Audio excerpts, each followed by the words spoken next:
Vince, I have one for you. And, this is a really very much a teenager kind of question. But often, if there's any adults, they'd be interested in this one too. And it's something that's so big in our culture is that video games, the topic of video games.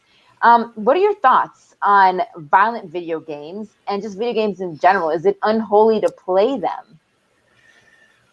Wow. Yeah. Thanks for a great question. And you might get a slightly biased answer when you ask a former boxer about violent video games. But I love this question because it's just so practical. It's like, what am I going to do with my time today? Is it all right for me to be doing the things that I normally do? Love this question. I want to recommend a certain approach maybe to the question. Oftentimes we tend to ask, what am I not allowed to do?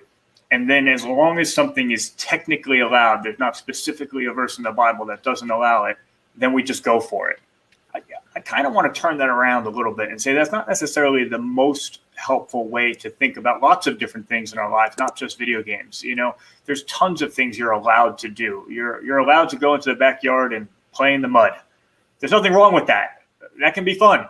But if you spend all of your time doing it, then you wouldn't live a particularly significant life, right? Your life would fall short of what God desires for it, what you desire for it. So I think a better question to ask is something along the lines of, how do I want to use my time? You only have so much time in this life. And I enjoy a good video game.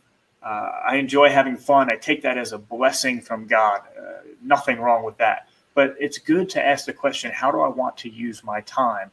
How much time do we spend on the most meaningful things in life? That's a good question for every one of us, regardless of what our age is. What percentage of our time do we spend on the most meaningful things in life? Because ultimately there will be a connection between how we spend our time and who we wind up becoming.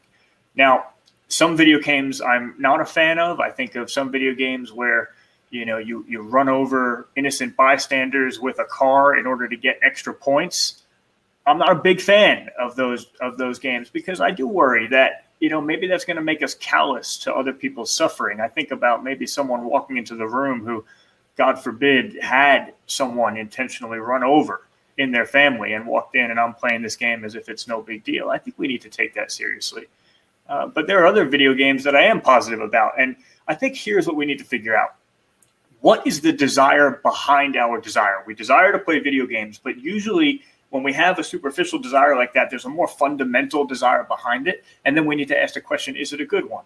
And here's one possibility. Maybe our desire to play video games is not just a desire to play a specific game. Maybe it's more fundamentally a desire to be part of some sort of cosmic battle between superheroes, between good and evil. And if that is something of the desire underlying the interest in video games, then I want to say yes.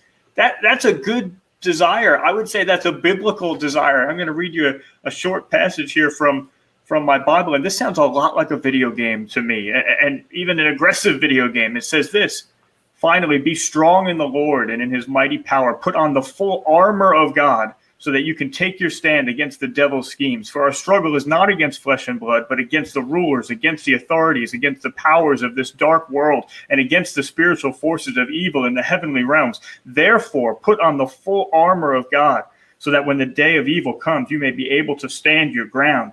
And after you have done so, to stand. Stand firm then, with the belt of truth buckled around your waist, with the breastplate of righteousness in place, and with your feet fitted with the readiness that comes from the gospel of peace. In addition to all this, take up the shield of faith, with which you can extinguish all the flaming arrows of the evil one. Take the helmet of salvation and the sword of the Spirit, which is the word of God. When I read that, I think that sounds like a great video game, right? That could be the back cover of a video game.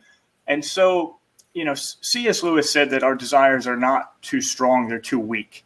We tend to be satisfied with just playing in the mud because we can't imagine what a vacation at the beach would be like. So I think my advice would be, enjoy some good video games, but don't stop there. Ask the question, not just is it okay to play video games, but what is the desire behind my desire, the fundamental desire that makes me interested and excited about this video game? I bet it's because you have a God-given desire to be part of a cosmic battle that's not just about flesh and blood. That's not just about a virtual screen, but is that about people's actual souls?